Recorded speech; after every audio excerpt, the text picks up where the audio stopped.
What is poppin', everybody? My name is Justin Woodward, and I'm one of the co-founders of the Mix and Black Voice in Gaming, as well as an advisor on the Black Game Developer Fund. Welcome to Black Voice in Gaming.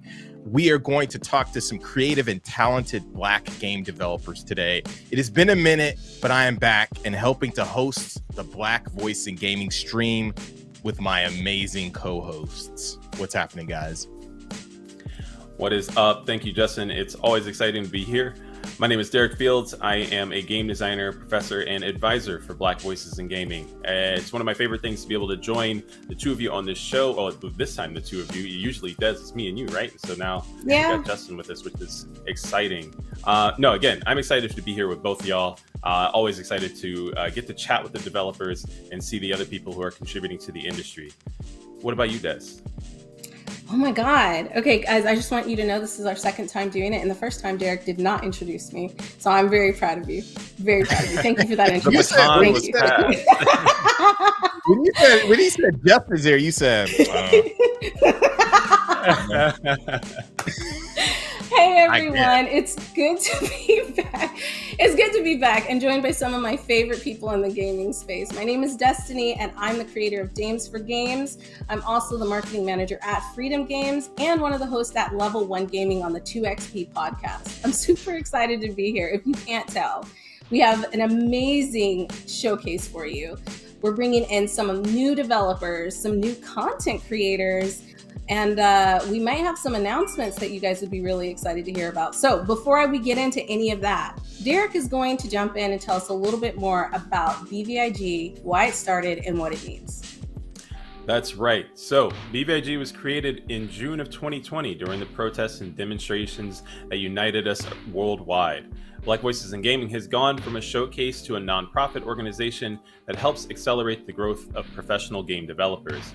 Now, you might be wondering, how do we do all of that? Well, our mission is to facilitate a space where game studio entrepreneurs can have access to funding, meet publishers, and connect with mentors to help them succeed. Now, Justin, what about them sponsors? We could not start the show without giving a shout out to our awesome partners and sponsors for this showcase. First, we'd like to thank our sponsors for their support: PlayStation, ID at Xbox, Raw Fury. If it wasn't for them, we wouldn't even have got started. Razer, Wilson Sonsini for being pro bono partner for the Black Voice in Gaming cohort. And we have a very special announcement today. You heard it here first. We are honored to be partnering with Netflix on our first accelerator program called the Experience Excellence Accelerator, where we will be helping to fund 4 Black game development mobile studios. The accelerator will include workshops and curriculum from professional mentors and networking opportunities with the goal of helping to boost professional developers' progress on their games and to get them ready for further investment and publishing opportunities. If you're interested in being a part of the Experience Excellence BVIG Netflix Mobile Game Accelerator, please submit your application and go to the website for more details. Gonna be dope. Absolutely. Congratulations on that. And thanks so much to Netflix. And guys, when you look that up, make sure it's like XP as an experience, not EXP. That's just in case. Right. Yeah, there's a big Like XP. the whole name. All right. The whole thing. But let's not forget about our broadcast partners: Twitch Gaming, IGN, GameSpot, and Steam. They're the reason why you're watching this today, and we just want to say we really, really appreciate it because there are a lot of showcases out there and you guys chose us, so thanks. And speaking of Steam, don't forget to check out the Mixes event page where you can learn more about Black Voices in Gaming titles, buy the available games, and add them to your wish list. Remember, wish list helps so much. It lets Steam know that these games are upcoming, they're really popular, and then, other people get to see the great games that our developers are creating. Now, let's talk about some donations, some merch, and socials. If you want to donate to Black Voices in Gaming's Tiltify, here's your chance. Grab your phones, snap the QR code on the screen. No amount is too small, and we truly appreciate it. Check out our merch, the BVIG shirts. We're always looking to expand. Justin's out here repping right now. Gorgeous model. Thank you.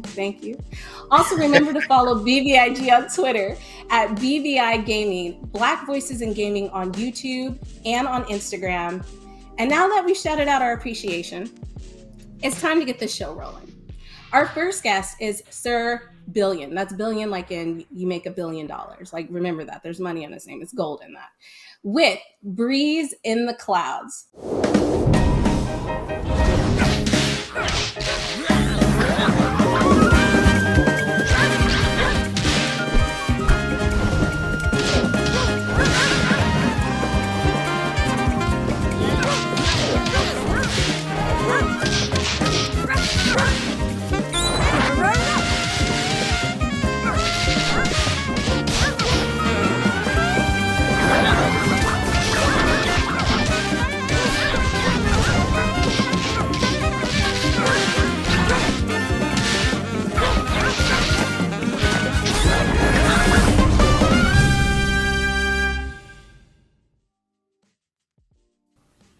Oh my god, that was cute. Yeah, the become a storm in canine form really had me too. The little barks in the background, like I could hear him barking as he was like doing his moves. But listen, the music threw me back to like Cowboy Bebop style. Like I was jamming as I was listening. You know what I mean? Like that jazzy kind of like upbeat. Like, no, that was sick. That was very sick. Oh yeah, that's that throw hands jazz. You know, that's what. Thank you, throw hands jazz. No, that was perfect. But we're gonna jump right into the interview with the amazing developer behind this game, Sir Billion. What is up? Are you with us? Come on through. I am here. What's up? Hey, like the shirt. Oh, yeah, well, Mark. No, it's a pleasure to meet you. Thank you for taking some time out. I know it's like very, very busy right now, Summer Games Fest, and you're developing a game. But could you tell us a little bit about yourself, kind of like what got you started and the inspiration behind, you know, Puppies Kicking Butt? Puppies Kicking Butt, I love that. Yeah, so Breeze is probably my first project of this scale. It kind of started off as a really like a opportunity to learn how to get into game development, kind of fresh out of college. I've done a lot of like game jams and smaller games before just to kind of test the waters of what it's like. And then one day I was actually daydreaming on a bus ride home, and this random idea came up where it was just like, hey, what if like this small dog is stuck trying to fix the weather on this broken cloud or something like that, right? And then eventually it kind of expanded into, you know, what it is now, this large 2D hand-drawn game where you're a corgi, you know, beating stuff up in the clouds.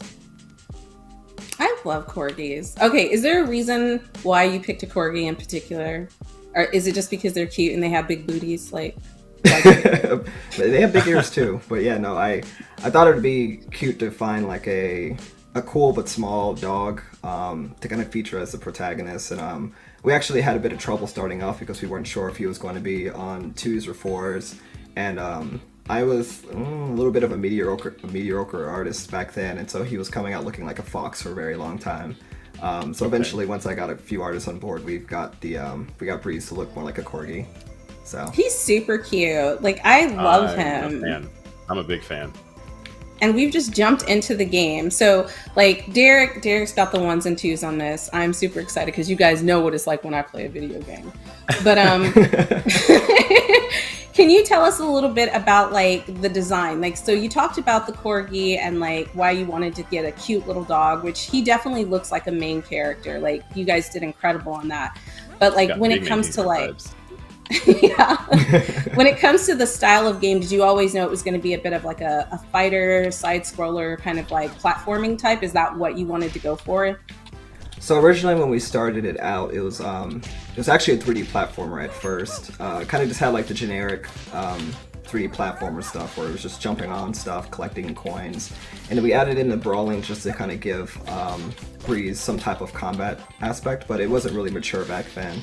Then eventually I started really thinking about what a lot of my references are based off of, and it was stuff like Sonic the Hedgehog and Crash Bandicoot, a little bit of Mega Man, and a lot of like Saturday morning cartoons. And so I think it was around 2015, I sat down and said, hey, why don't we just make Breeze like a 2D cartoon kind of game? And so from there we started really trying to develop Breeze and a lot of the other characters to feel more like Saturday morning cartoon characters. With, you know, some inspirations from like Sonic and Crash Bandicoot and stuff like that. Just having all the characters look really appealing and exist in this cartoon-like world. Yeah, no, it totally works. I'm getting like Chip and Dale, I'm getting DuckTales, I'm getting this is like a show that you would watch on Disney with a big bowl of cereal. It was called And the One Second. cereal Put has him mascots on the on it. box. Yeah, like you could see this turning into a series. You should think about that. Definitely, because I think it I'll would ponder work. on it. It's so cute. So I'm gonna throw it to Derek because he's in here and he's like throwing some combos and like giving them what for. Derek, how does the gameplay feel? You know, my favorite part about playing this right now is that the combat feels snappy and responsive to every bit of input that I'm, throwing at the main character right now. And so I think my first question was, what was it like with you and your team just balancing out the feel of this game? Definitely was a chore. So since Breeze kind of mixes in several different genres, we've got like the platforming aspects. We've got some inputs that are very similar to games like Smash Brothers. But then we also drew a lot of inspiration from fighting games like I always like to say Marvel vs. Capcom 2, and a lot of the faster anime fighters. So finding a way to make all of that work, being able to feel like you could do cool, flashy, fast stuff. It took a while to really kind of like nail that out. Even with like getting a lot of the enemy characters as well as the boss characters developed, there was a lot of back and forth between, hey, this guy is strong and this guy is weak. So we did a lot of like, right. Internal play testing to get the AI to feel like it's, challenging to a certain degree, but not too challenging to where like, we're not calling it puppy souls. That's what we were joking about within our team. Like we had it at a point where like everyone but me was struggling, so puppy souls it was called. This is good. I see. I can tell that like he's on a train that's not in the U.S. because like dude is just minding his own business. Like he's sleeping through all of this. You know what I mean? If it was in the U.S., those people things would have don't already had happen out their here. cameras. World star. Yeah, So definitely not New York, definitely not Marta. The character's so iconic though. Like I really feel like I don't know how to explain this, but he seems like a franchise starter. Do you know what I mean? Like you have Mario, who's a franchise, there's Sonic, and so like, was there a lot of thought put into that, or was it just kind of like, I just want a really cute character who's going to kick butt, or were you thinking about future plans with him? It was kind of a future thought of like, let's make Breeze look, very iconic the way that, when Mario and Sonic came out, their designs really shined. So, pretty deliberate on that front. We just wanted to make him seem like a really strong character that could stand out. I mean, he does. He really does. Now, if people wanted to wishlist the game, please tell me that you have a Steam page up. We do. We actually launched a Steam page, I think about 2 weeks ago. Excellent. And guys, make sure you wishlist this game because it's incredible, and wishlist help the developers so much. It like helps with their algorithm. It shows Steam that this game is up and coming and popular. And honestly, I think it's going to be absolutely incredible. Like, I want to play it, but Derek gets to play it this time. It feels as good as it looks. That's what I'm telling y'all. Yeah, Oh I'd be my jealous God. too if I didn't have the controller in hand. See, I am jealous. Not that any of the other games I haven't played were great, but like I can tell, like I'm a button smasher, and I could tell I could probably do some damage just smashing some buttons going through this game. You know what I mean? Facts. Because I'm so terrible at remembering combos. And on that, do you have to remember any kind of like complicated combos to like really get far in the game, or can a button smasher like me like still enjoy it? Yeah, so we have one button that's literally just attack, and then we've got another button that is like a special attack. So it's interesting. I got into a lot of fighting games while developing Breeze, because I always enjoyed like watching tournaments and stuff, and I was always really bad at inputting quarter circles and stuff like that. Definitely had to learn to kind of understand it, but I wanted to simplify that for Breeze, and that like there are a couple of like advanced things that you could do, but it doesn't require like a crazy amount of combo input sequences that you have to remember. So I appreciate that so much. Like I really Let's do. go. Is there a demo up for the game right now? there's not a demo up for the game right now. I have been going to a few cons as of late with this build in particular to give folks an opportunity to kind of get a good gauge of like how the gameplay feels. Nice, nice. Do you kind of have a date when you might have a demo? Because I definitely want people to try this game out. Like, it just looks too good to be true. I mean, if you can't tell us that information, it's okay. You know, you can tell me after the show. Yeah, no, but no if plans you could, right now, unfortunately. Okay. Guys, at some point there will be like a demo, I'm sure. Yeah, just let This is so good. Eric let you play. We have to throw attention to the comic book panels. You know, it looks so great. The art style is just consistent through from gameplay to cutscenes. I'm already hooked. I'm gonna try and beat this whole game. You better have enough levels here today because I'm just gonna keep going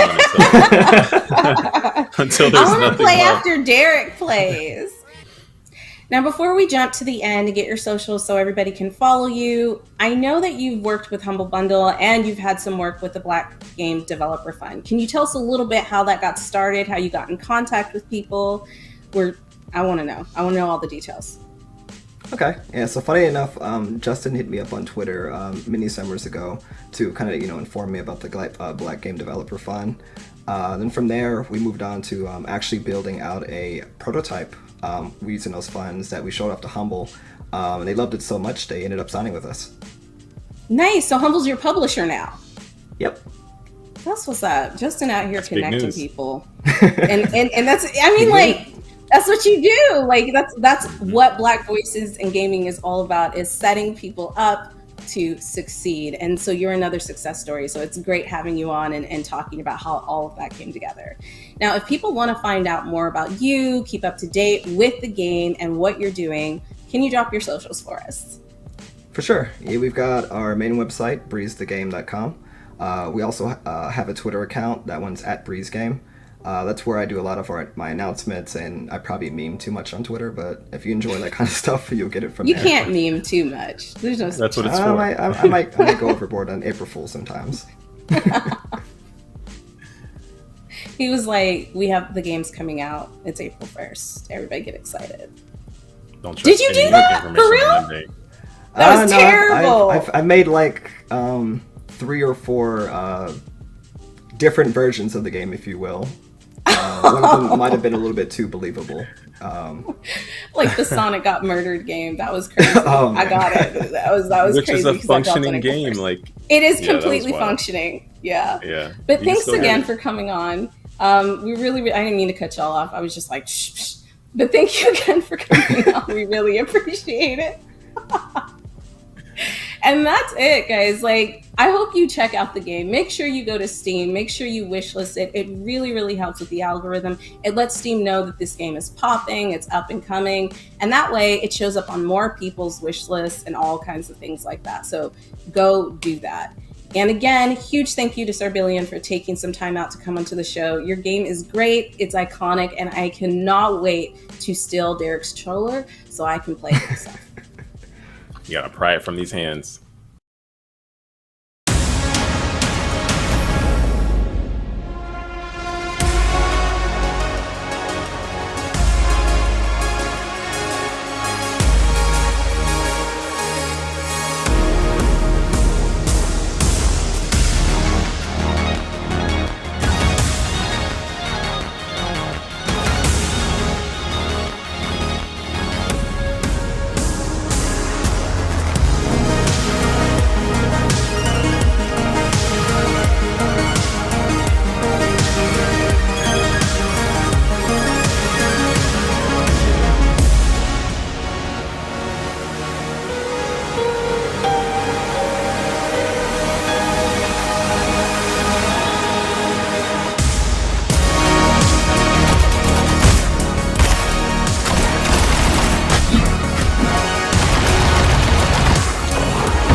All right, you just saw Heart Machine's Hyperlight Breaker.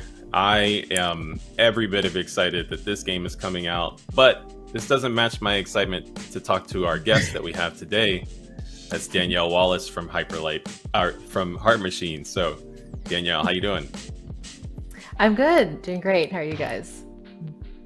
Good. Very I am good. super hyped. I was trying to hold my composure after it was like everything is just so hyped with the build up and then the after credits. I don't know if you call it the after credits scene. It's looking super sick. Thank you. I was like jamming out again when it played. I was like, yeah, it's so gorgeous. I forgot how Right. hype I am for the game for sure. How can you not? It's hard not to just vibe with the whole trailer. I mean, the music, everything is coming through. It's so gorgeous. It's been such a fantastic project to work on, especially the style. Like, I feel like I was such a good fit to be a part of it, and I feel honored to work on it. For being honest. Yeah.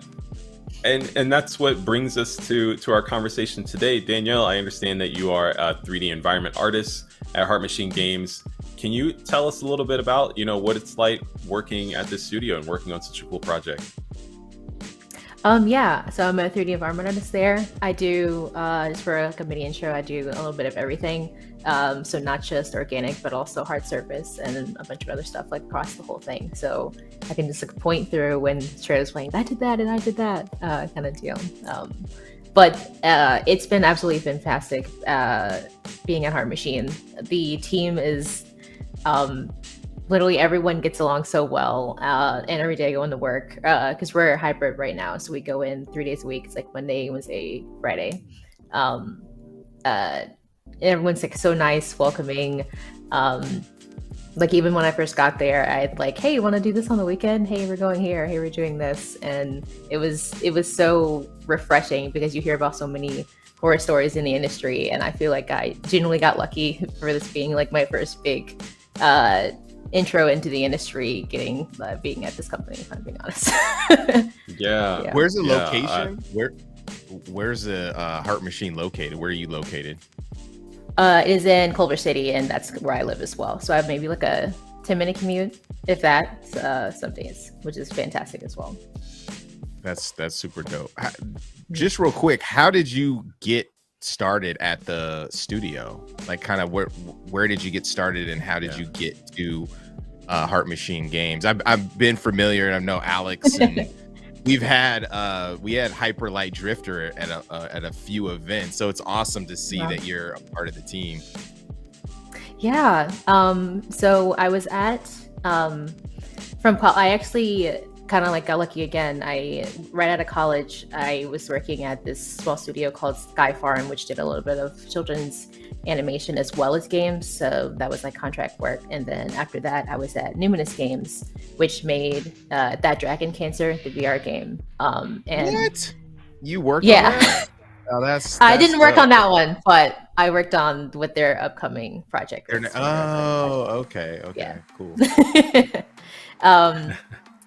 So it felt almost ironic and like to then go from that to Heart Machine because it's another impactful game, right? Like we know how absolutely impactful That Dragon Cancer was, and to be able to go to another company that's like, hey, a focus on emotion, telling a good story, and just kind of like making a difference in regard to just like storytelling or what they're trying to convey, and themes, etc., which feels really great. If I'm being honest. And I've been at Heart Machine now for what's it been, 2 years? 2 years and some change. Oh, So, really? Wow, Yeah. that's cool. It doesn't feel like it. It's because you're too busy making all these dope assets. Yeah. Speaking of, you mentioned earlier. Well, first before I ask this next question, twice now you said that you got lucky, and I don't think it's not luck. You are a talented 3D artist, and you deserve to be in the position that you're in. So, say you manifested it, everything happened exactly as it should. Luck had nothing to do with it. You mentioned earlier being excited about some of the assets that are included in the game, and being like, oh, I saw that, and or I got to do that, and I've bared personal witness to some of these Twitter moments of you identifying some of the contributions in those trailers. Is there anything in this trailer that we just saw that you were responsible for that we can call out? Oh, actually, yeah. Wildly, one of the biggest things in the game is the background city. So when you start the game, you literally have the entirety of the like city skyline of like everything behind you, and that was like 85% me, if not a little bit more. And for a little bit of the background on that, it wasn't like they were like, "Hey, this is your task," which would have been wild anyway. I ended up doing just a couple of apartments. Yeah, a couple of apartments, and then I did another apartment, then another apartment, then all of the water towers, and then they were like, oh, also the bridge. And then after a point, I was like, okay, even my lead was like, this is just your piece now. Like this is yours. Even down to some of the lighting in that area when it turns to nighttime and then like shifts to nighttime city lights and stuff. So that's one thing. Another. Oh, sorry. You can go ahead. Oh no! Go ahead. I don't want to interrupt you. I'm getting excited. I'm like thinking of things. I want to talk about. You're rambling.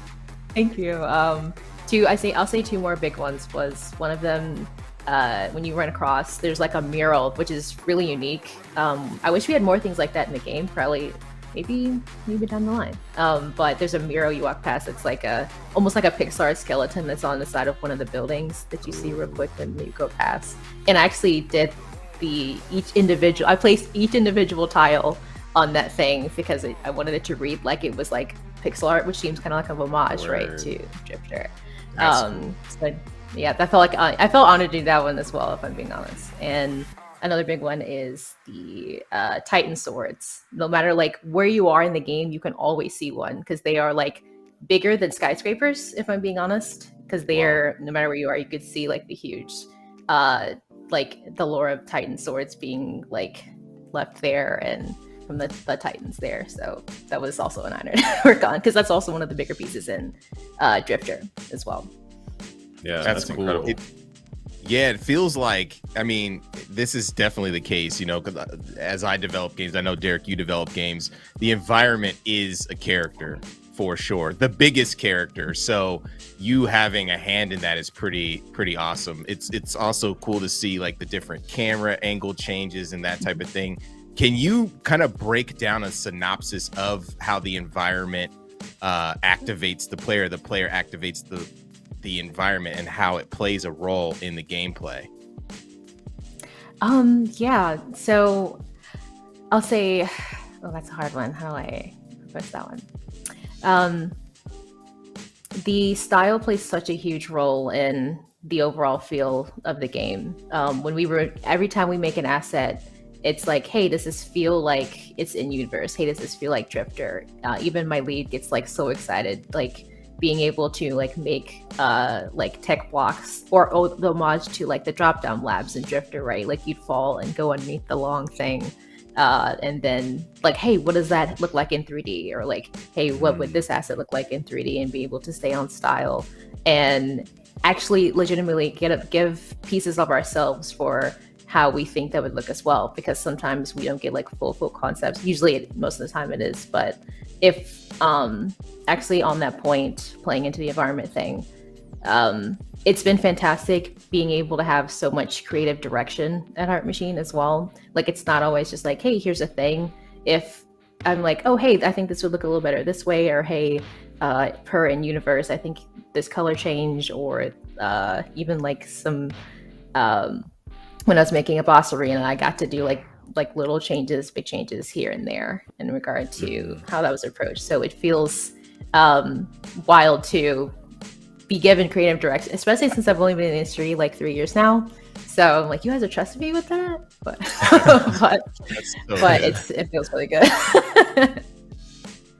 So yeah. That's incredible. I'm curious to know. Is there any other media or games that have played an influence to some of the content that you're driving inside Heart Machine? I was like, I thought I had an answer before you said like the second half of that, and then I was like, then there's like another answer. For games in general that have influenced me, and I think influenced my art style.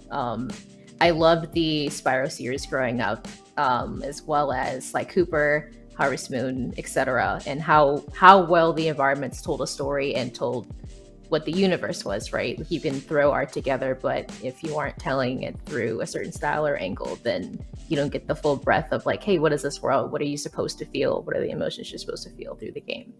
I think in regard to specifically Heart Machine, we've taken like a couple of influences from one of them. One I think that was most influential for me was Rhyme, at least in regard to like the art style. I love how absolutely soft and open that world feels, and warm. Like, I think for most of the game, there's like not even like music playing. It's like you just feel like you're in a different universe, and like that's what I want the player to feel when they're going through Heart Machine, I think. So, or going through Hyperlight Breaker. Going through Heart Machine. That's hilarious. Yeah, that's super cool. What are you playing now?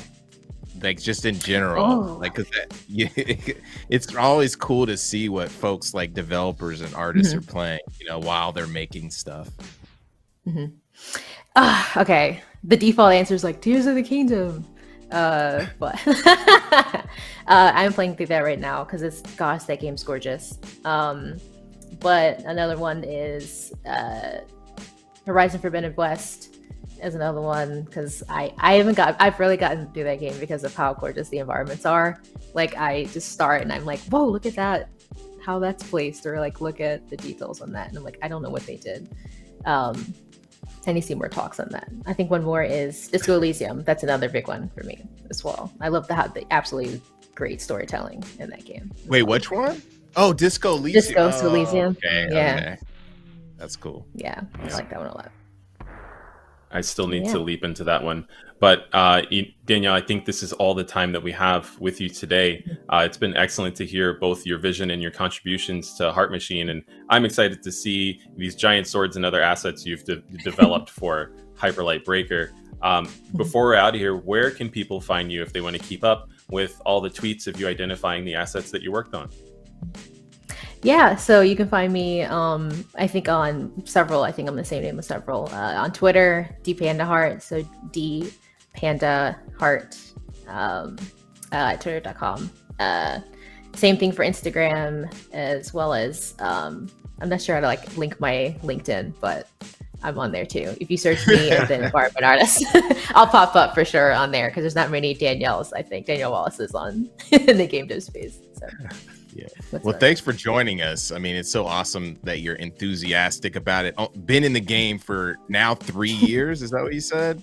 Yeah. That's right. That's awesome, because you're, it's not always easy to break in, and you're breaking in at a great place, like, and you have such creative freedom and great collaborative experiences. So thanks for joining us. Feels good. Thank you so much for having me. Thank you so much. All right.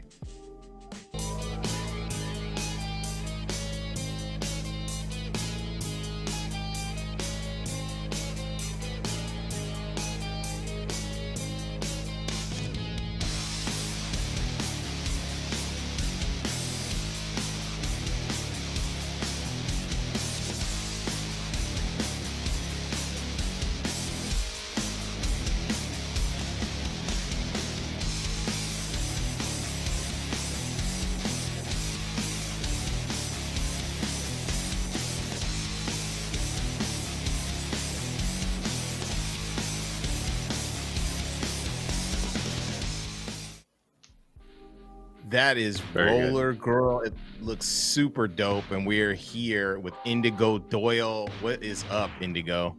Hey, not much. Thank you for having me. I'm excited to be here and talk about the game. Yeah, thanks for joining us. No, fire away. It's all you.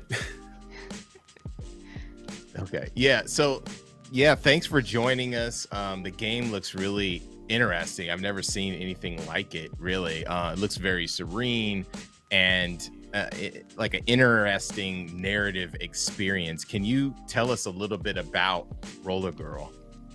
Yeah, for sure. Thank you. I'm glad that it's coming across as that because that's what I really want people to see. So, yeah, it's very much a relaxing game of taking your time, not having a ton of time constraints or things that you have to complete. I kind of always say that it's like a game of side quests because whenever I play a long game, I don't even do the main quest half the time, right?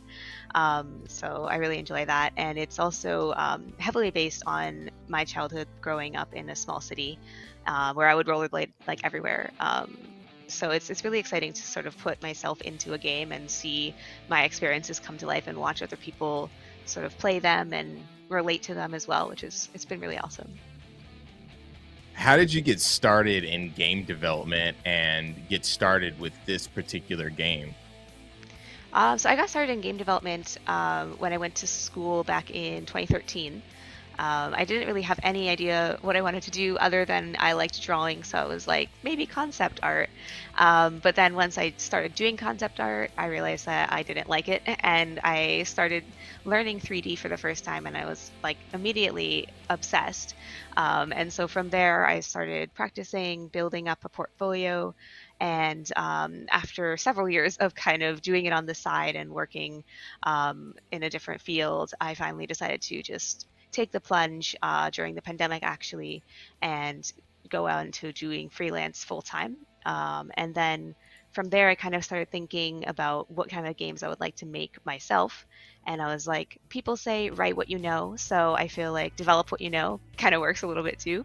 Yeah. And I just wanted to make kind of just a little proof of concept for this game, and then it kind of just grew from there, and people really like the idea of the whole premise and everything, and especially the way that the music affects the game. So it's just been a really exciting journey from there.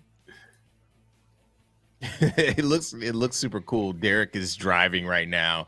Can you talk That's right. a little bit about what's going on with the game and the narrative of the story? Yeah, for sure. So within the game, the main character is Naomi. She's based off of me, and so she's mainly rollerblading around this small little town. Everyone around is kind of like a quirky local small town person with entertaining personalities and like quirky little stories. And so she has recently been um, gifted this car that has a bit of work that needs to be done to it, so she can't drive it. So she's rollerblading around, asking people, "Hey, do you have any jobs I can do so I can make some money and fix up this car?" Which I came up with the idea because that actually kind of happened to me a little bit. I had purchased my first car. I was so excited. I saved up so much money, and it was like a nice, like kind of sports car. Not really, Wait, but what kind car of. was it?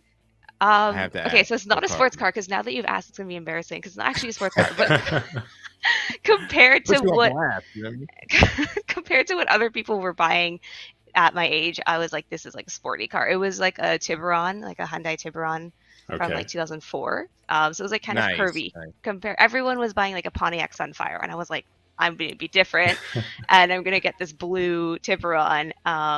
So yeah, I bought that, and it had like crack in the windshield. It was missing spark plugs. I couldn't drive it, and everyone was mocking me. They were like, "You have a car, but you can't drive it." Like, haha.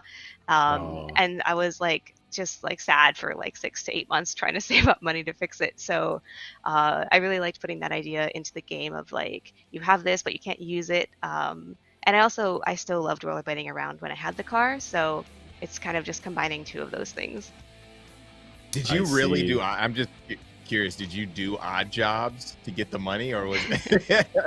Not really. Not specifically odd jobs. I did have a paper route for 6 years, so that's where this quest that you're doing right now kind of comes Okay. into play.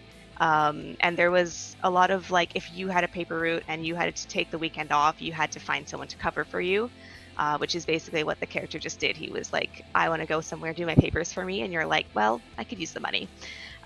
So why not? But yeah, I actually had like a part-time job at the movie theater, so I didn't do odd jobs, but I probably would have if needed.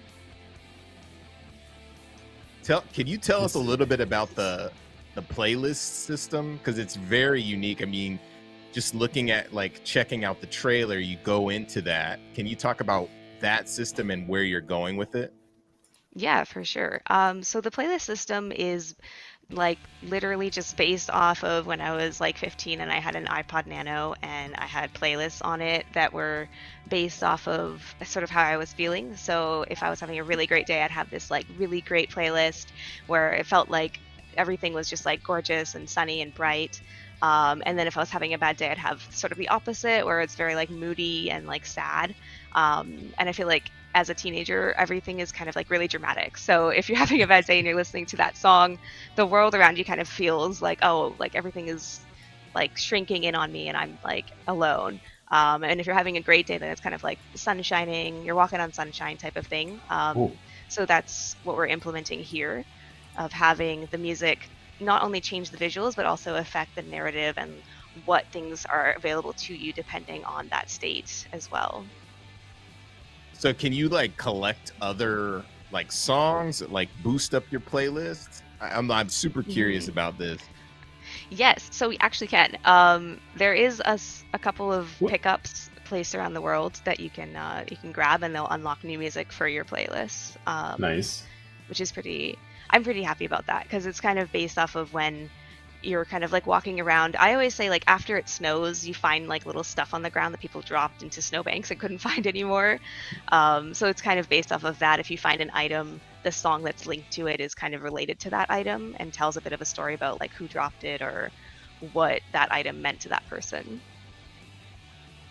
That's cool. Who's doing the music? Are you sourcing it from different artists that you like? Are you doing the music? Right. So I'm glad you asked that because I was actually about to point it out. So right now the music is just some free music that we found, but we're in the progress of contacting indie bands from Ontario that kind of give off the same vibe of the game, so we can license them Very into it. cool. And sort of shine like a bit of a light on the local music industry here, which is really exciting. I like to always say that Avril Lavigne was from the town that this is based off of, so like she should be in it. But yeah, it's, Yes. we're planning on getting some local artists into the game for sure. Speaking of the town, as I'm cruising around here, I'm delivering newspapers, and there's definitely a sense of life and reality to the neighborhood. I'd love to know more about what it was like, building the environment and building a space that, feels authentic. For sure.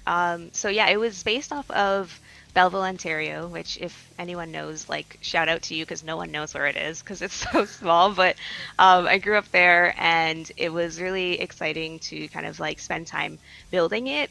People think that I'm kind of insane because I pretty much hand built all of these houses, but I was like really dedicated to make them look unique.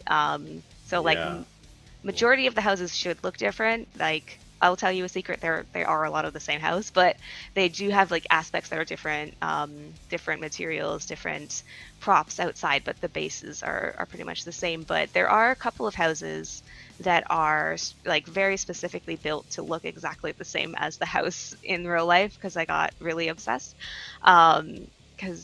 Making props and environments is my like main focus. So I really had a good time making all of these assets, and it's been really interesting to sort of like see the town sort of like become itself, and then watching other people go through it.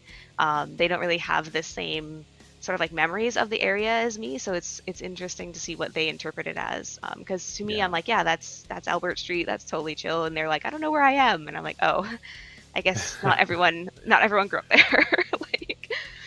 This dude is trying to like climb trees with rollerblades. I'm amazed. I need to. I need to. I will do whatever it takes to deliver these papers. Let me tell you. Oh my gosh, we actually have a bit of a glitch where if you jump on certain things near trees, you could kind of glitch the collision and jump into the tree. But I will leave that to the imagination. If you want to try it, you can. How many people are on your team?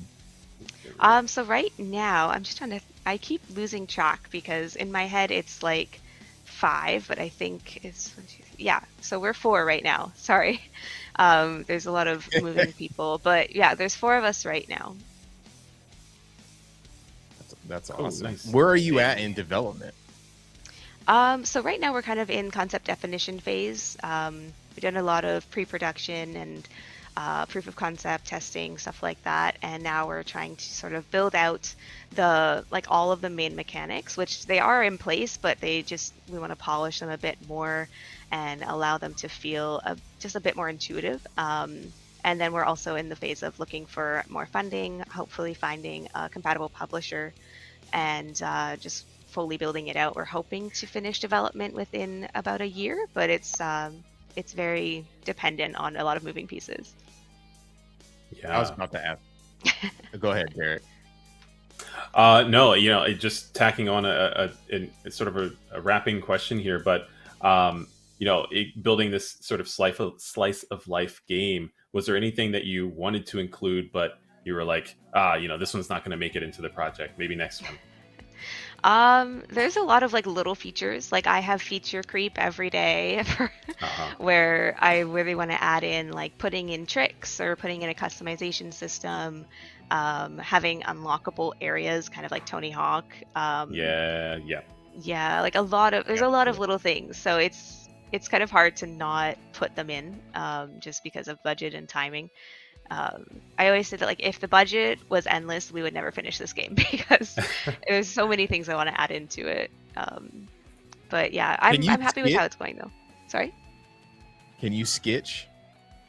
No, we decided not to put cars in the game just because it's the vibe is very relaxed, and even in the city that it's from, there's not that much traffic. You could lay in the middle of the road and probably not get hit for at least 20 minutes. It's perfect for skating. Yes, exactly. Yeah, the game looks super dope. Thank you. Thanks for sharing it with us. Where can we find? I know the demo is on itch, right? Do you have a Steam page set up and everything? So right now we don't have a Steam page, but we will hopefully be announcing a Steam page in the next month or so. Okay, you got to get that mug up so we can promote your Steam page and get you some wish list ASAP. Yes, for sure. For sure. So where can we find more about you, the development of Roller Girl, and everything that you're working on? So the best place would be on Twitter right now, which is at Roller Girl Game on Twitter. We do also have an Instagram and a Discord, which is all linked on the Twitter bio. And we also have a newsletter that we send out every month, so people can join that as well. And yeah, we're pretty much everywhere on socials as Roller Girl Game. And then I guess for me personally, it's my name, Indigo Doyle, on Twitter. That's my main source of social media for the moment.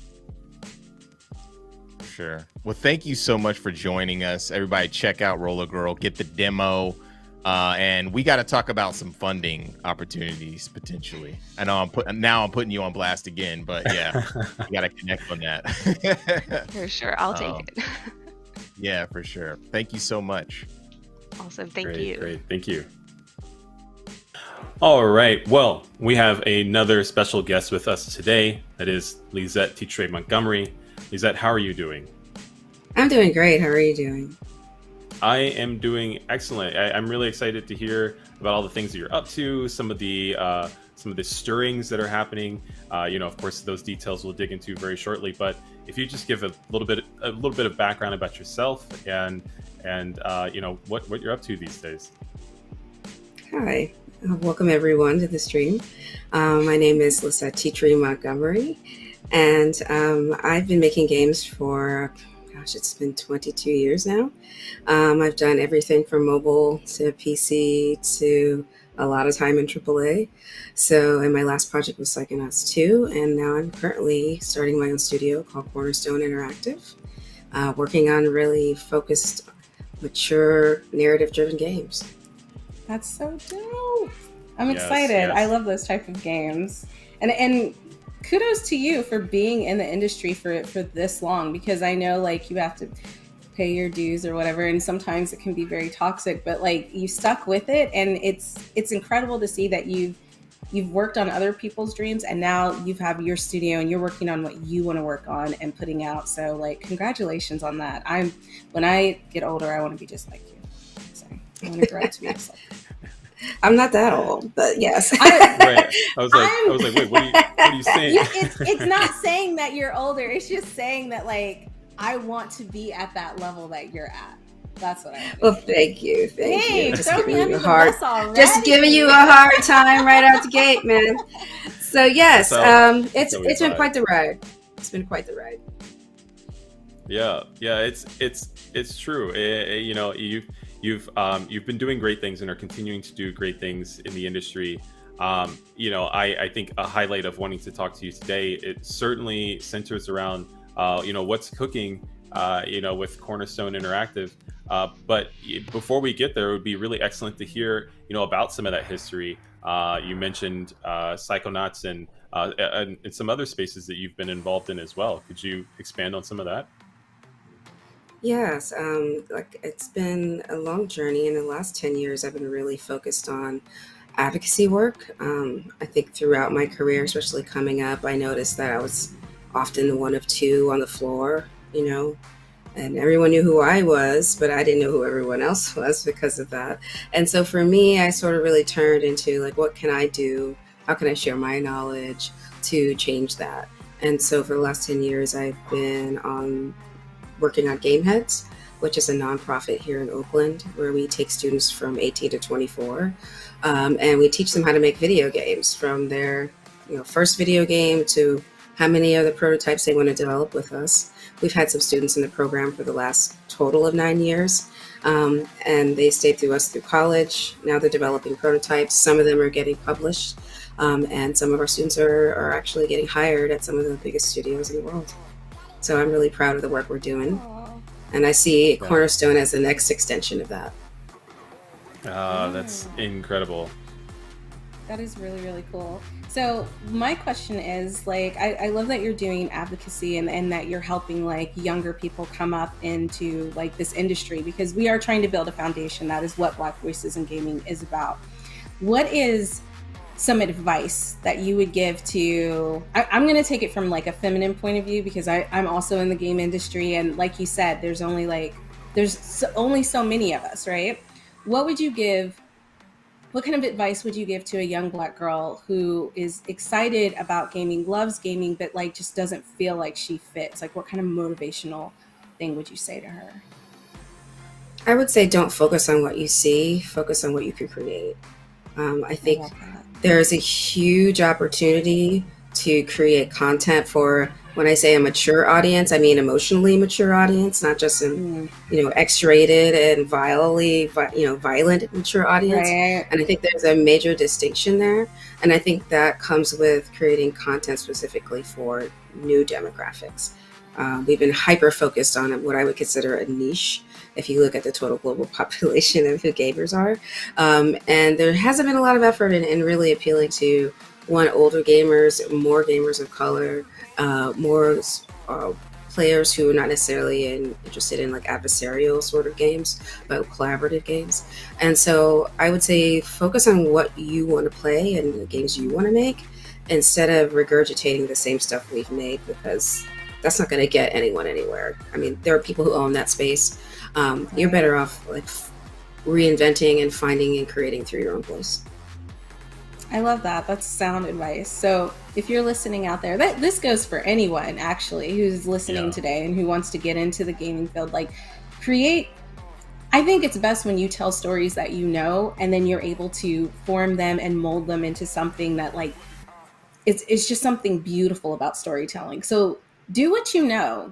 And if you do what you know, I guarantee you'll find somebody who will pick up on it and love it. And I feel like that's basically what you're saying. So thank you for that. Yep. Yeah, that resonates in a really big way. A part of the work that you've been doing in Gameheads and the value that's been creating there, you're identifying, the folks who have been going on and creating prototypes and so on. How are any of these people, starting to find their way as potential contributors to Cornerstone, or do you find yourself, seeking to continue to collaborate with any of those individuals that you've mentored or supported? Well, I think for me, Cornerstone is sort of what we consider like the next phase. And so it is a separate entity for me from Gameheads that is purely focused on people who are 18 to 24. But Cornerstone is a business. So we are going to be a premier gaming studio. So we'll be hiring people from Gameheads, hopefully. But in the short term, what we're going to be looking for is more senior talent to help build the structure of the studio before we start bringing in people who are new. But the whole goal is that the whole arc of the company, as we develop, more and more hits, so we can do of like hackathon or sort of game jam culture within the studio as well, so that anyone can bring a pitch forward. So that's the long-term goal. Is we are creating a safe, fun, like creative play space for people who haven't been catered to before, and I want to see what kind of stories and opportunities come from creating that space. I'm really excited about that. Yeah, that's wonderful. I have one other follow-up question relating to, kind of making these transitions and developing a new space. As somebody who too is in a state of developing a new studio, or expanding some developments at a studio, for those developers out there, those people who are interested in some of the more entrepreneurial side of games, any advice that you might give to somebody who is breaking out a little differently, maybe not seeking to work for their favorite company or work for a new company, but saying, I want to make something of my own? I would say the best thing you could do is get to a MVP as quickly as possible. It's a lot of people just sit in the ideation phase and they think about all the aspects of the game and their every little nuance, but there's like nothing on the controller to play. So you're really you could be really stuck in this thought space, but the proof is in the pudding, and that pudding is what happens on the screen. So the quicker you can get to a minimal viable product and have something to play, the quicker you could build pipelines to iterate so that you can get to good faster, the better off you'll be. And don't get stuck so much in the conceptual phase that you're just kind of lost in the world you've built for yourself and you can't get out. Yeah, that's excellent advice.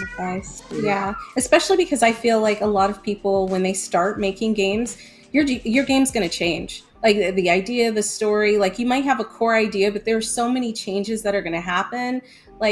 Get that light outline and then just start working, just start doing it. That's what I've been hearing from a lot of developers and a lot of people at studios, just do it, just make it happen. And I know that's easier said than done, but we have Lizette's here. She did it. Derek's here. He did it. You know what I mean? Everybody who's been here has at some point had to start with an idea, and it's blossomed into something incredible. I had a question. So I know you were talking about the age range from 18 to 24. Is there any specific reason why you picked that age range and it doesn't move on, any older or any younger? What is it about that age range that you were like, these are the kids and the adults that I want to focus on? A bit of a correction. It's 14 to 24, but a lot of our students are 18 to 24. Oh, okay. Well, I think one of two things, especially the high school student range, we sort of target that range because it's kind of the last hurdle to get students into STEM before they get into college. So ideally, we would like to get them exposed to these concepts as quickly as possible, get them making their first game as quickly as possible, because the longer they're exposed to these concepts, the more knowledge they will gain over time. And so that gives them a leg up on someone who's just starting right in college. Right. Plus, it gives them something to show when they're applying to schools. So they could say, oh, I've made a prototype, I'm serious about this, rather than saying, I think this would be a great idea, but not really having a strong understanding. So for us, it's trying to capture them while they are a captive audience. I think most teenagers play games now, especially since the pandemic, since it was really their only social outlet that was accessible to them. So what you're really seeing now is a new Generation Alpha is completely online. 100% almost play games unless their parents don't let them, and they're still being indoctrinated into these toxic cultures, right? Yeah. So what we want is for our students to really think about themselves as game creators, not just consumers, and what kind of games that they want to create for themselves, not the reflection of what has been given to them. I love that. And okay, we're running close on like the end of time, but I know it's in Oakland, but do you guys have any plans of expanding to other areas? Or is this just like, I really wanted to focus on where I live and help my community? The program is actually online. It's free. It's all year round, and anyone from any time zone that can make it work is allowed to join. We have students in Hawaii. We have students that are out of the country. We have students that are in the East Coast. So we expanded the program to make sure that we can get as many students that as we can access if they really want it. With Cornerstone, we're doing the same thing. We're going to be a remote studio because I want to hire artists from anywhere in the world. That's the way to do it. I want to, you can't really say you're a diverse company if you're only willing to hire it within the United States. So for me, I think it's important that international access and the digital divide sort of removes that barrier. I love that. Thank you for sharing that with us. I've learned so much, and I feel like there's so much more I could learn, but we have such a short amount of time.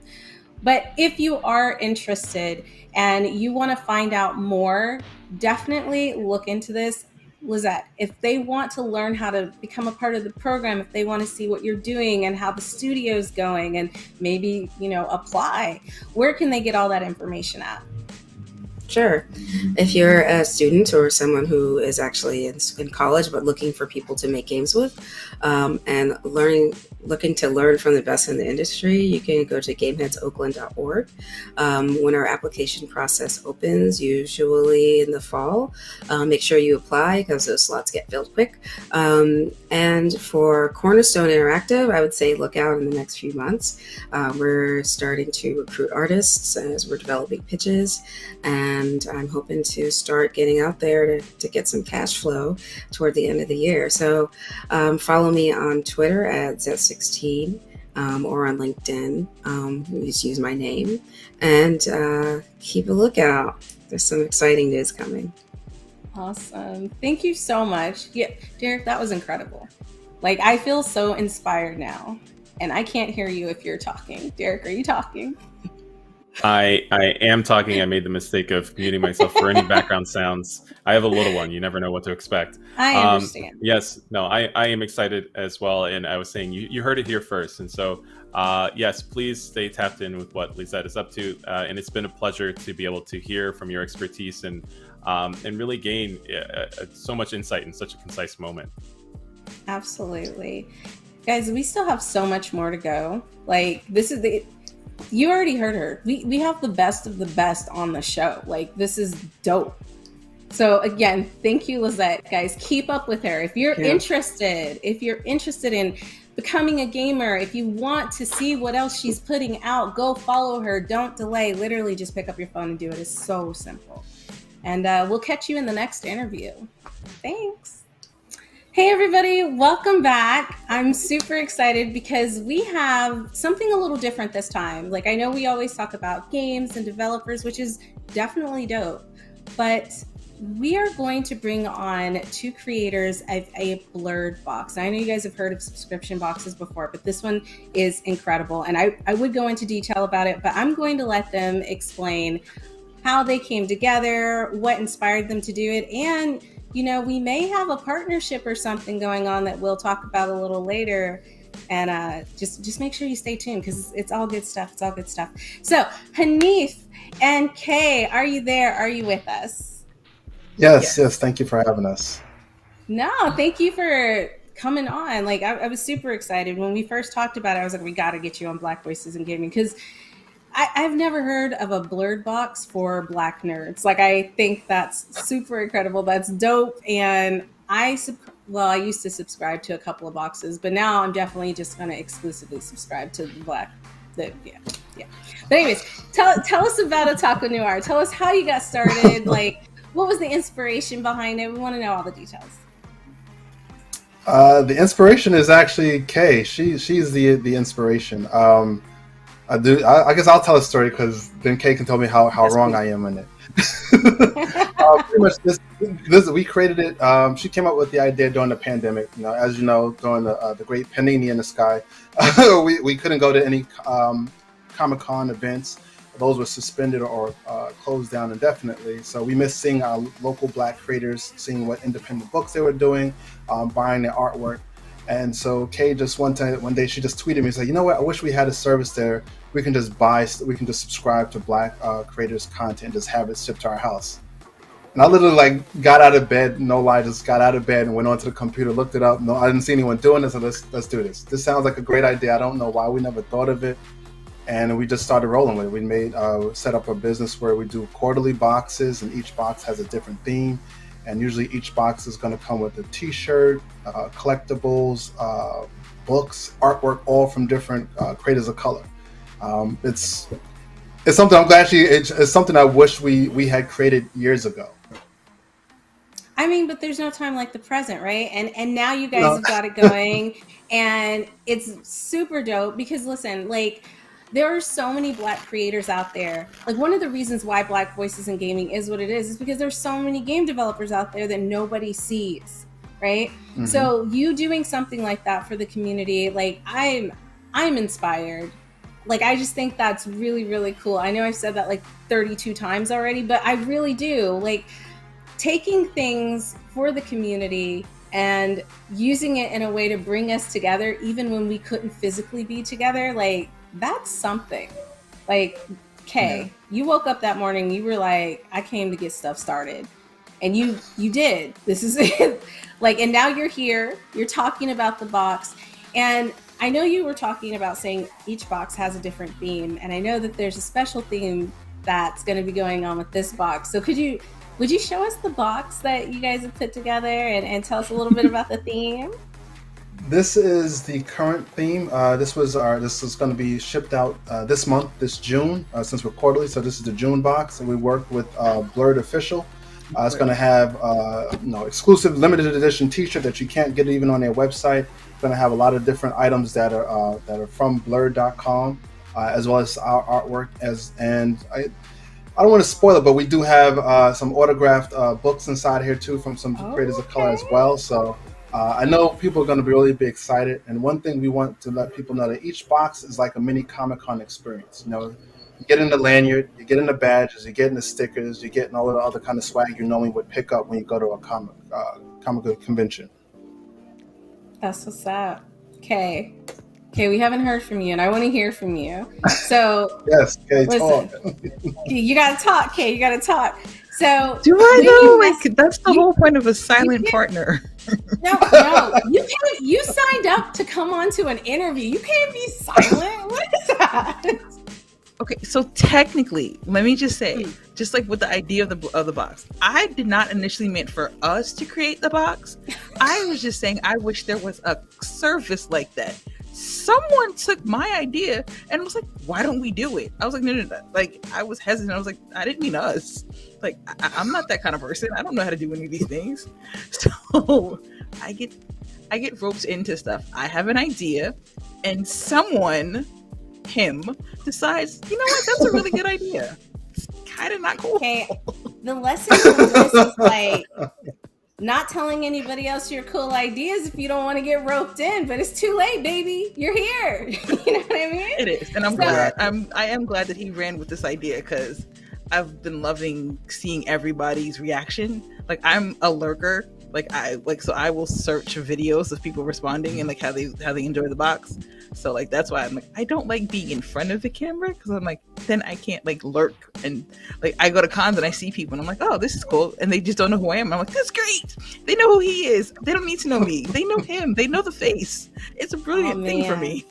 I hate to break it to you, but everybody's gonna know who you are now because you're on Black Voices in Gaming.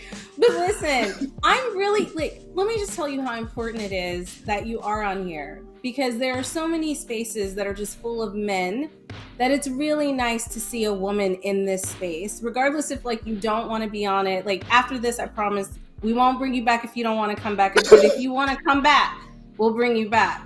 But it's so important to see people who look like you. Like that's part of the reason why we do this show. That's part of the reason why I put together Dames for Games is because representation matters. And there's some little girl out there who loves to cosplay, who loves going to conventions, and she's going to watch this and she's going to be like, oh my God, maybe I can do that someday.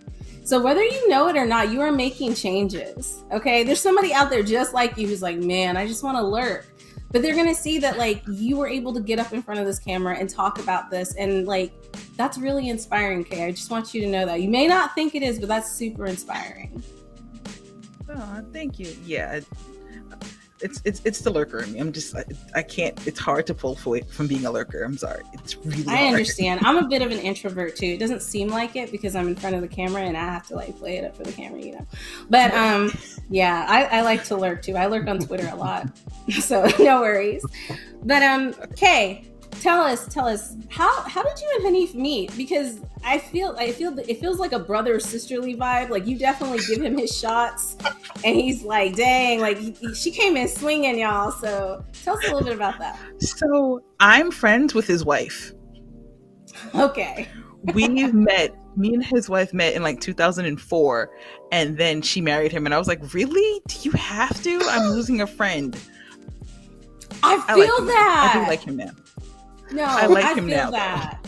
That's fair because I don't like my friend's husband. So, see, you're doing better than I am. It is like losing a limb, y'all. I don't know. I can't. But Hanif, you seem really cool. I would like you to. Thank you. I'm the plus one. That's pretty much what it is. I married into this.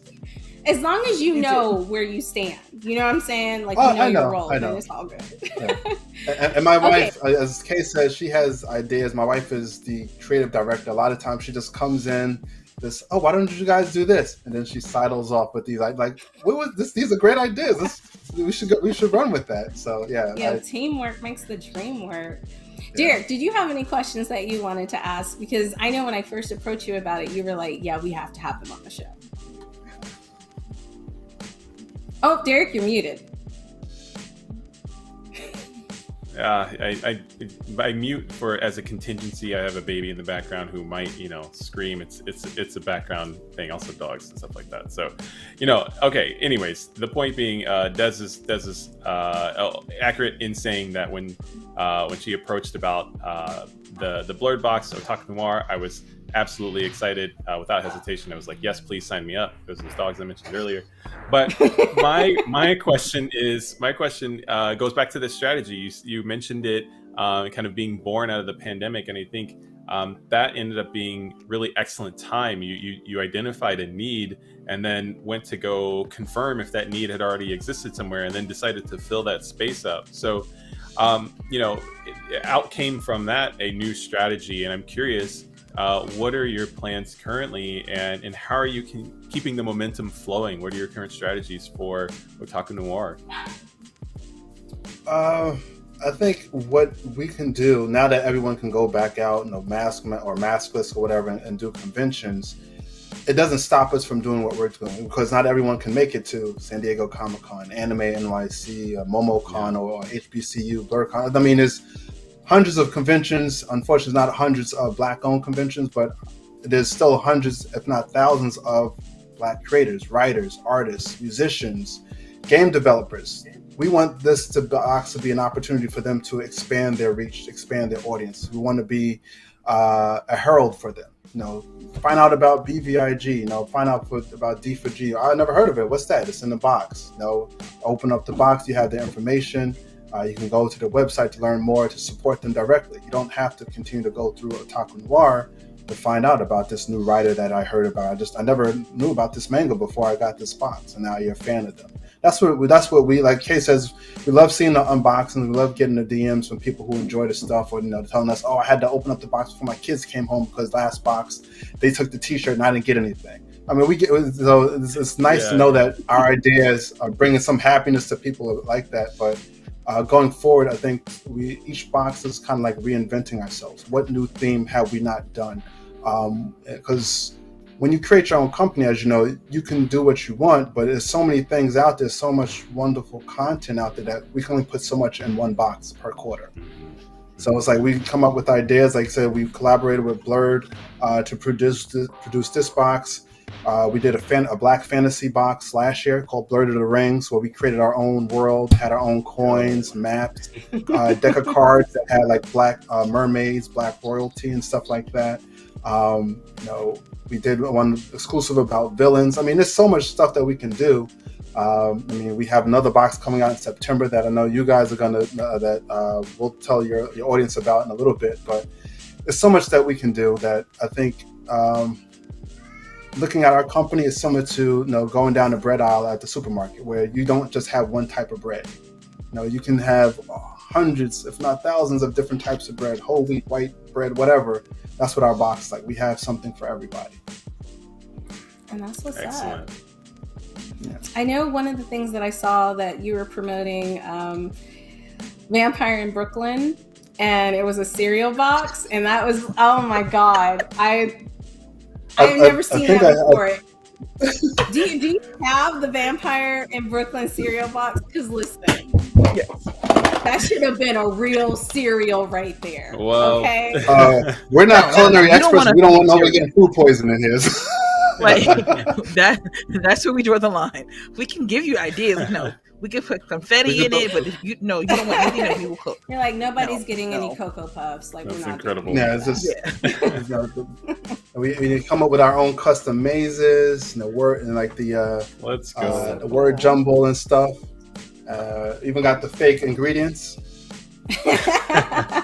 Dictionary facts, 100% blurred. 100% blurred, no knowledge, 100%, melanin, 100%, gatekeeping 0. So, things like Yo, that gatekeeping one, that's on point. That's on point. Because it's about community. It's about teamwork, right? And like, I love some of the things that you were saying earlier. Like, it's not just about like what we can put in the box. It's about like putting things in the box that gets other people known for what they're doing. And you don't have to keep subscribing to us, but like if you find something you like and you keep subscribing to like getting those comics or like getting that art, like that's helping somebody else in the community. And I love that.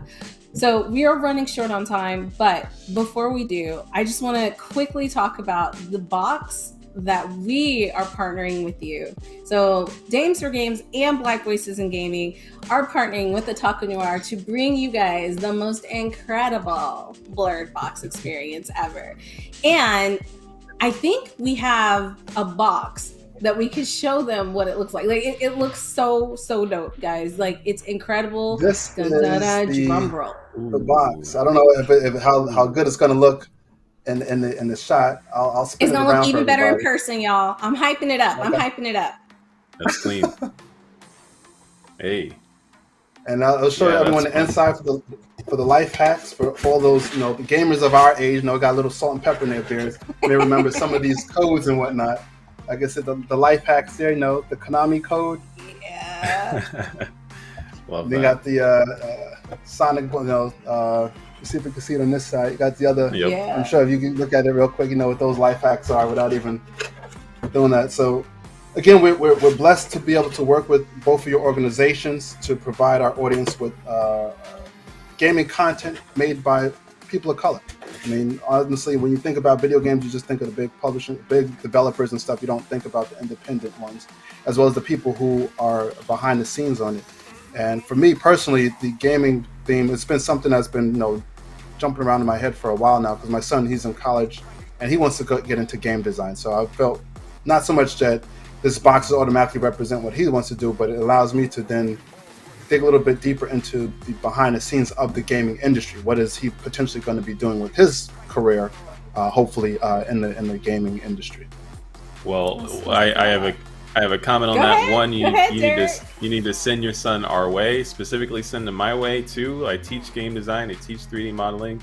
Black Voices in Gaming is here to support what y'all are doing, but also, we want to support the entry of new voices as well. So don't be a stranger. When it comes to this box, because I know there's going to be people in our audience as well as yours that are ready to receive it. For those who are just hearing about it for the first time, where can we find out where to subscribe? Where can we prepare our hands for the receipt of this upcoming game box? If you go to otakunoir.com, it might be easier to see it this way. Just otakunoir.com, all one word. You can go online now to purchase the box. It is $60. But we also have the Affirm option, I believe, so that we can, if you want to, break it down into installment payments. But this box doesn't ship until September, so you have until August 28th to place your order. As time proceeds, we will let people know a little bit more of what's going to go in the box. We have a lot of great things in store for you. I guarantee you, everyone will be happy with what's inside these boxes. Oh yes, Excellent. oh yes. So y'all stay tuned and save your pennies and your nickels and your dimes so you can get this box because it's going to be Bookmark Definitely. bookmark that webpage. Yeah, definitely. Yeah. Well, follow us on Instagram. We'll definitely let everyone know more about the box as as the time goes on. We'll be revealing stuff, not exactly what's in the box, but more hints so that way you can to whet your appetite to let you know what to expect when you get this box. They said they're going to tease y'all. Well, Excellent. Hanif, Kay, thank you so much for coming on and spending some time with us and telling us about the Blurred Box. Make sure you go check them out. Make sure you follow them on their social media because listen, they're doing the game box, but like they're gonna keep making boxes, and I definitely know that there'll be something that you'll see that you'll love. Like I wanted the cereal box. I'm a little sad that there's no cereal in it, but I still want the box, and it's You can still use in it as there. a cereal box holder for yourself. Yeah, You want to That put is your true. Cheerios That inside. is absolutely true. I might do that. I might go get like some cereal. Cocoa Pebbles and stick it in there. Yeah, you just put, Anyways, put the cereal in it. could you imagine? Could you imagine having like some chocolate frosted flakes and pulling that out for somebody who did not know it wasn't a real Facts. cereal? Yes.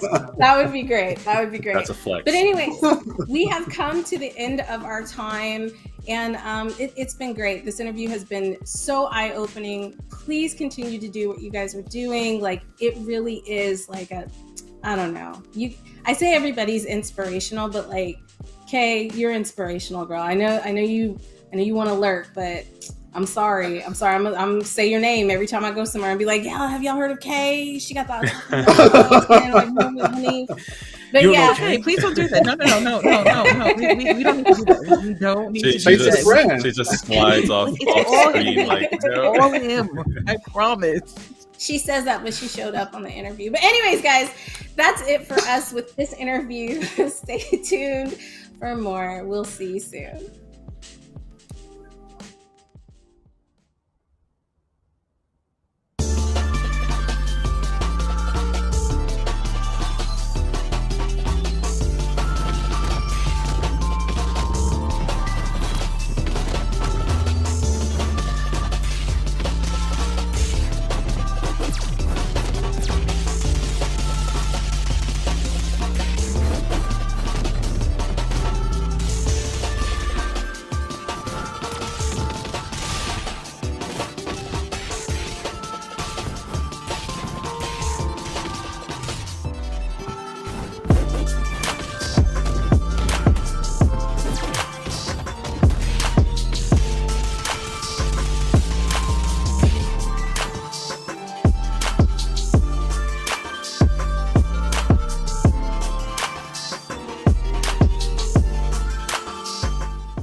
That was the latest trailer from Corrupt. We're with the creator himself, Jesse Wright. We've been talking to Jesse for a long time when we used to host mix events at Evo. Like you've been to GDC, the Afro Tech showcase. Like you've been going everywhere. You had That's Black what's up. Salt Corruption, and now you're really getting ready towards the launch of Corrupt. How's it going? Man, it's been a crazy journey so far, but it's been an exciting kind of road developing Corrupt, and yeah, starting with like Black Salt Corruption and transitioning into Corrupt, and then kind of getting it where it is now. It's been an exciting process for sure. And hey, shout out to you guys for sure. Like seeing everything from being at mix events and stuff a couple years back and seeing how everything has progressed now. It's like shout out to you for that. It's been really awesome seeing this platform grow. Yeah, for Absolutely. I think it's been. I've had a chance to check out Black Salt Corruption. That's actually where my knowledge about this game really came into place. And so when I heard about Corrupt, I was like, wait a minute, I know something's changed. And so I would love to hear about how you came up with the name, a little bit of the background in it, and just your relationship to fighting games. Yeah, so kind of going with Black Salt Corruption.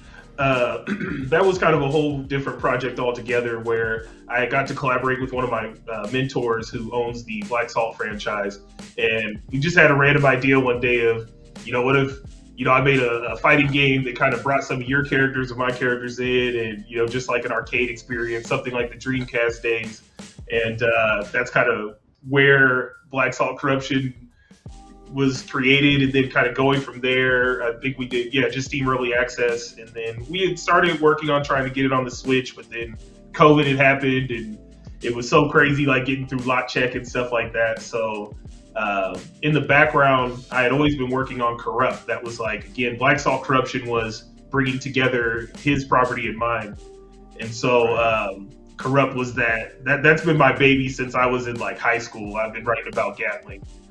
So being able to finally have the opportunity now to bring this story and make a game around it and everything has been like super awesome. And then going to what I've been with the fighting game community and genre, like I've been competing online in tournaments for so long, and been fortunate to hit some leaderboards and stuff to where I've made a lot of friends that are in the fighting game community, and I go to a lot of those events as well. So naturally, kind of wanting to make a fighting game and playing and consuming a lot of the fighting games that are out on the market, it's just kind of always been what I love and wanted to do. So, yeah.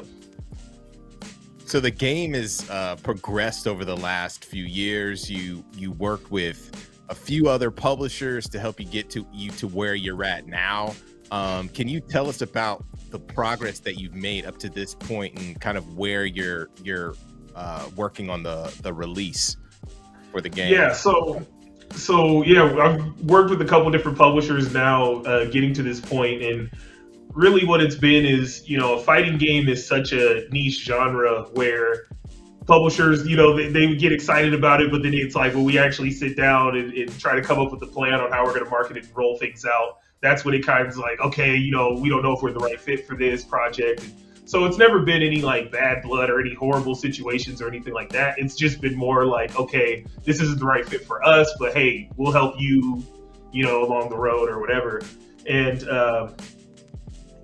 like the progress I've made so far is also just being able to build my team up a lot stronger, where before it started with blueprints that I made, and I am no programmer by any means or anything. So putting together blueprints and just having something functional at one point was super exciting. And then some of the people that I actually met in the Unreal forums that I started working with and kind of slowly building a team. But then more recently, there's a development group that they've been making some different fan fighting games that have done like a pretty big splash where the fighting game community went crazy over. But we kind of teamed up and had talked about working together a lot in the past, and then finally kind of took that step once I started working with a new publisher, and now things have just been progressing well, and we can finally see that light at the end of the tunnel. Definitely will be content complete.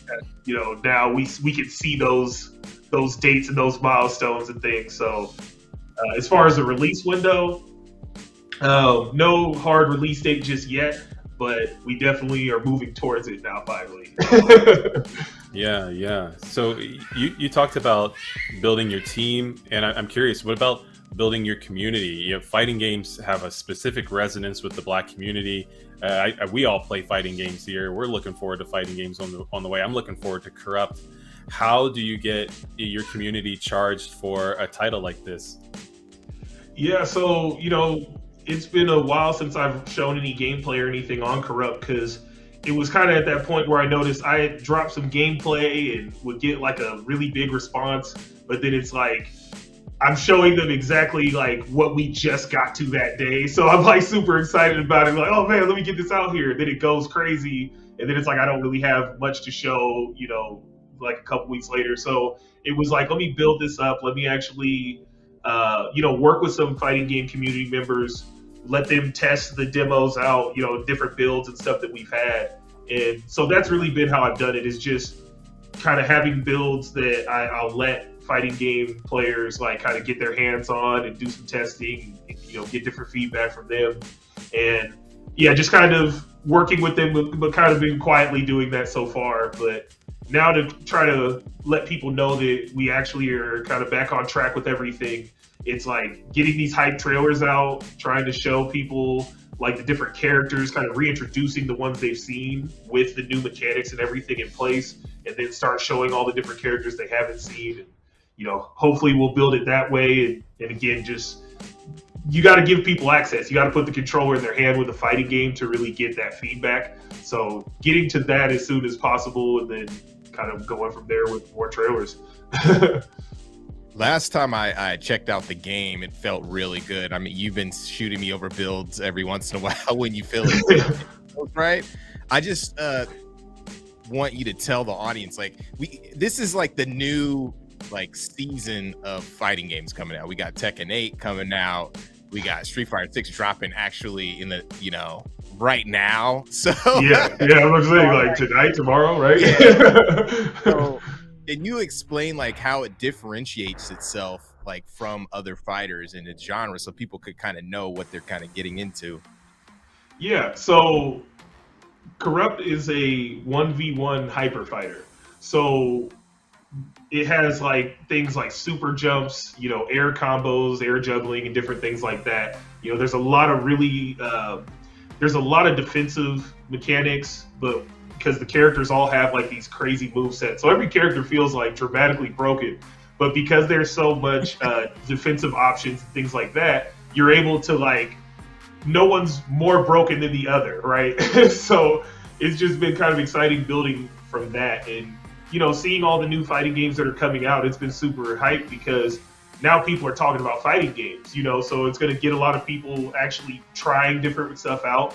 And when they're like, you know, they jump into a legacy title like a Street Fighter or a Mortal Kombat and realize what legacy is, right? They jump online, you know, they might still have that taste for a fighting game, and that's where Corrupt will be there, you know. So I think, yeah, that's really the biggest thing that'll differentiate it, though, is just that fast-paced hyper fighter.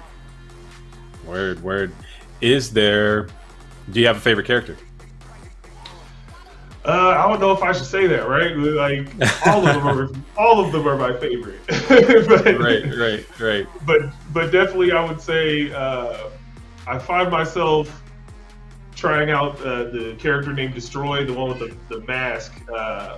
Kind of leaned a lot on that character. I like his moveset. I have a brief follow-up, and I want to toss it back to you, Justin. If there's not a favorite character, I would love to know what influenced, you know, some of the art direction for the game. So that was definitely from just people in my life. You know, like Gatling was actually kind of modeled after how I envisioned my brother growing up. You know, I'm the little brother. So just, I put a lot of those qualities and stuff into Gatling. And then like with the character Beretta, that was based off one of my sisters. And, you know, so I put a lot of that kind of into characters, and yeah, just based off people I know and like real life experiences. That's love. Yeah, that's super good. I think that's kind of a common theme around the developers that we've been speaking with today. They put a lot of personal influence and their culture and life into the characters that they're creating and the worlds they're building. Can you talk a little bit about, because you kind of briefly described how you started making these characters when you're very young, how that process has been evolving them from being, you know what I mean, being a youngster, now being in the game industry and then building characters out. How has that progression been?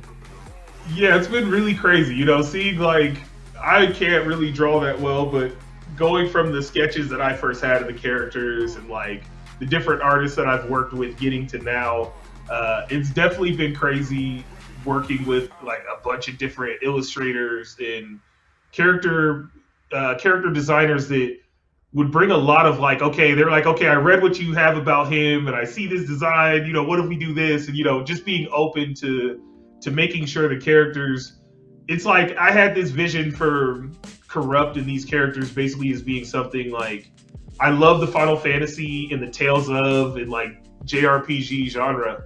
And it was really like, man, you know, it'd be dope to have a black lead character in a Final Fantasy type game. And so that's kind of where the direction came from with a lot of the characters is I kind of want this Final Fantasy futuristic type aesthetic, but having more diverse characters in it, just more representative of, what my life looks like. So yeah, it's been crazy seeing it evolve now and seeing Gatling kind of look like a real person. And it's just like, yeah, coming from little sketches in high school to now has been pretty crazy. That's super cool.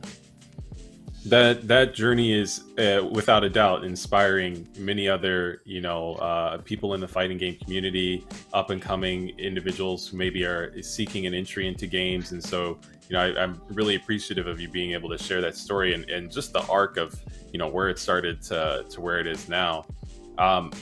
I would, if I can squeeze in with the time that we have left, I would love to know what's on the horizon for Corrupt, this year, next year, and where can people look forward to catching up to those updates? So we will definitely be dropping more character reveals as we go on throughout the summer. We'll definitely have a lot of info dropping at and around EVO this year. So I don't know the exact dates off the top of my head, but definitely tune in to EVO if you're excited about what's going on with Corrupt. And like I said, we're just going to do some character reveals. Then we're going to start showing the different modes within Corrupt. And then we have to show you why it's called Corrupt. That's one thing I haven't done yet is why is it misspelled Corrupt that way? That's something that we're actually going to reveal a little bit later on here and kind of ramp up to that. So yeah, just more introduction to characters in the world, the gameplay, what to expect, and then eventually we'll get to that launch trailer. And yeah, hopefully it's not too far, but won't say anything right now. I was about to ask you about the misspelling. That's one thing I think over the years I never ever asked you. That was like one of my questions. Yeah, like you did that on purpose, right? Oh yeah, a lot of people bring that up, like, oh, it's misspelled. And I'm like, I thought about it. I'm aware. So yeah, you like get it mad at me, and I like spell it right. You know what I mean? Right. Yo, right. Come on, you can't do this to me. That's hilarious. Well, where can we find you on social media and everything? Because we want to make sure that folks can follow you and check out the game. Yeah, definitely. Right now, you can check out me on Twitter at JW_correlated and misspelled like how Corrupt is. And that'll be probably the best spot right now, but working on revamping our website and everything. And we also will be dropping a comic this summer as well, the first issue of it. So yeah, that's dope. Definitely wish list the game, cop it when it comes out, check out EVO. Thanks so much, Jesse. It's awesome to see your progress on everything, man, that you don't quit. I think that's one of the most awesome parts about your your hustle and to see people in this space. It's like I think we're all like-minded in this circle, so it's dope, man. For sure. We're really pulling for you. Thank you. And yeah, it's can't give up. This is the kind of industry, the world we love, so it's like I'm gonna make this Corrupt game happen no matter what, man. Right. Hey, good. Thanks, man. Thank you. That was so dope. Now we're back at it. The Triforce is back. It was like 2 off every it was like 2 offs every time. We never got to interview. You know what I mean? I know. Right. Next time for sure. I mean, what was some of your favorite stuff that you were able to communicate with the devs about? I think having Lizette come on and seeing someone like another Black woman being in that place and starting a studio was really, really cool. And I think like her talking about like being in rooms and seeing like where you might be one, like the only person there or just one of two was really important, because I think that's what I'm experiencing in the game industry, where it's just me and I'm looking for other people who look like me and who have like worked that hard. So that was really cool. But then again, all of our guests were really, really dope. Like they all brought something incredible to the showcase, as they always do. Past guests as well. Derek, what did you think? What was your favorite moment? It's hard to have a favorite moment. I always enjoy getting to celebrate like the diversity in both games and content that gets brought to the show. And so, there's something special about everybody who had something to talk about. I really enjoyed getting to check out Breeze in the Clouds, really enjoyed getting to chat with Jesse about a Corrupt, and seeing where games are intersecting in different mediums. And speaking of different mediums, the Otaku Noir box, was also really good to chat with them. Yeah. That was really cool. Awesome. And Justin, just so you know, like you should tell everybody. Everybody needs to go and try to win one of these gaming boxes, because we're gonna have some merch in it. Right. Black Voices in Gaming is putting some merch in this box. Dames for Games is putting some merch in the box. You don't want to miss out on this one. You really don't. You definitely you already see there's gonna be some dope stuff coming through. Yeah, I'll tell you mine. I'm mad biased though. I'm not gonna be playing the diplomatic game in this piece. Come on. Like, no. I really like, you're right. All of them were dope. I really liked Indigo, because I remember when I was a younger developer, and then she's got that energy to really bring herself and her life to her game. And you don't always often see that, and that's what it's about when you're going indie. Also Danielle, she's working on Hyper Light Breaker, and I was about to like mess up the name, but Hyper Light Breaker at Heart Machine Games, and just her experience, and then the studio being so cool to allow her to have her creative freedom and express herself in the game was pretty excellent. So it's awesome to see ourselves in these places, in these spaces, and I can't wait to hear more about what people are doing. So that's it. We're going to be closing off the show. I'm always so amazed at the talent, of course, hard work that we get to showcase here at BVIG, and we got sponsors who have been amazing, who've been working with us over the years. PlayStation, ID at Xbox, again, Raw Fury, Razor, Wilson, Sensini, who is supporting our developers with legal help anywhere from incorporation to IP law, publishing contracts, and more. So great. That's right. And I want to give thanks to I'll take it. Thank you for the baton. Thanks to the Mixed team and Media One, of course. They've continued to break barriers and build a foundation for indie developers, and it's been an amazing journey to watch. Thanks to our broadcasting partners. It goes to Twitch, IGN, Steam, and GameSpot. And of course, don't forget about that Steam event page. The Mixed event page on Steam is where you can learn more about the BVIG titles, buy the available games, or add them to your wish list. Wish lists are really important. Let me tell you, they help developers a ton. So be sure you add the ones that you like, or add them all, because again, they're add all of them. Put them all in there. Buy them. Buy them. Buy them. Demos. While we're talking about buying and adding and all that stuff, don't forget to donate, guys. Like, grab your phone, snap that QR code. No amount is too small, and we truly appreciate it. It really goes a long way. It helps us to continue this wonderful showcase, show you awesome content, and help the developers who are creating and making their dreams come true. Also, the merch. I can't say enough about the merch. We are going to be expanding it. We got t-shirts. We gonna have hats. We gonna do everything. So make sure you're checking out the merch. And don't forget to follow us on our socials. All right, that's Black Voices in Gaming on Instagram, BVI Gaming on Twitter, and Black Voices in Gaming on YouTube. Guys, check it out. Go to our website as well if you want to find out what we're doing next. That's blackvoicesgaming.org. Now, before I end, we also have to give a shout out to Netflix again, because what they're doing with us, this partnership is incredible. And we are so honored to be partnering with them on our first accelerator program called the Experience Excellent Accelerator. Guys, I'm going to say that one more time. Experience Excellence Accelerator, where we will be helping to fund 4 Black developed mobile game prototypes. The accelerator will include workshops and curriculum from professional mentors, and networking opportunities with the goal of helping to boost professional developers progress on their games and get them ready for further investment or publishing opportunities. If you're interested in being a part of the Experience Excellence BVIG Netflix Mobile Game Accelerator program, please submit your application and go to the website for more details. Remember, that's experience with an XP, not EXP, XP. Guys, this has been absolutely incredible as always. I love rocking with the entire BVIG team. This showcase continues to grow and get better. We're constantly looking for ways to uplift the Black creators in the game space. Like I've always said, and will continue to say, you deserve to be seen, heard, and respected. We're building a foundation for future generations.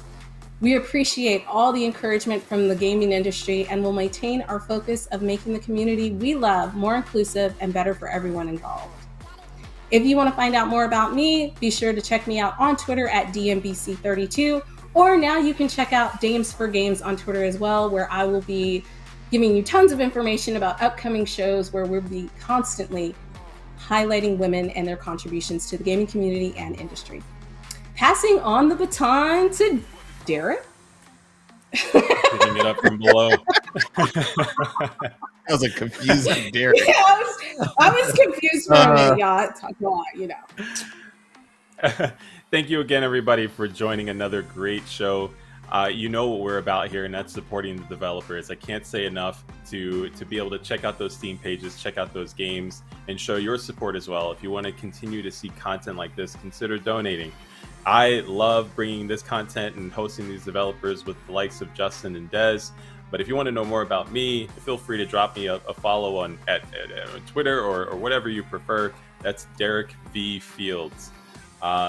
Justin, what do you got to say before we go? The baton. I'm trying to take baton gets to pass one last time.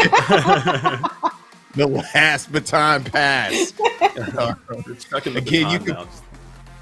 Yeah, I need to grab it.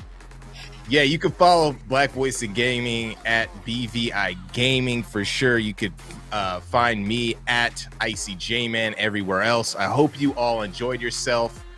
Thanks for rocking with us. Thanks to Devs, all our sponsors. We had a blast introducing you to some new games, developers, and the people making moves in the industry by doing their own thing. I'm your host, Justin Woodward. See you soon. Peace.